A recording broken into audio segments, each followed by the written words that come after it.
शून्य मुद्रा. हाताचे मधले बोट मध्यमा आकाश किंवा पोकळीचे प्रतिनिधित्व करते. जगात सर्वत्र पोकळी आहे, तशी शरीरातील प्रत्येक पेशीतही ही पोकळी आहे. शरीरातील आकाश तत्वाची मात्रा अधिक झाली तर हृदयाची दुर्बलता, कानाची दुखणी, भोवळ यासारखे अनेक आजार उद्भवतात. शून्य मुद्रेच्या मदतीने आकाश तत्वाचे प्रमाण कमी होऊन हे विकार बरे होतात.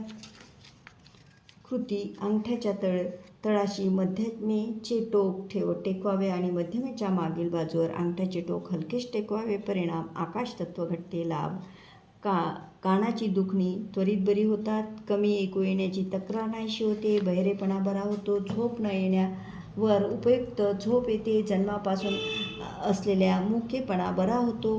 डोके, शरीराचे भाग, छाती, पोट यातील बधिरपणा या मुद्रेच्या सरावाने दूर होतो. कानातील वेदना, आवाज ऐकू येणे, काही कारणाने आलेला बहिरेपणा यासारख्या कानाच्या दुखण्यावर खात्रीशीर परिणामकारक आहे. शून्य मुद्रा केल्याने भोवळ ताबडतोब थांबते. बरे वाटल्यावर आकाश मुद्रा दररोज 15 मिनिट करावी, जेणेकरून भोवळ कधीच येणार नाही. थँक्यू.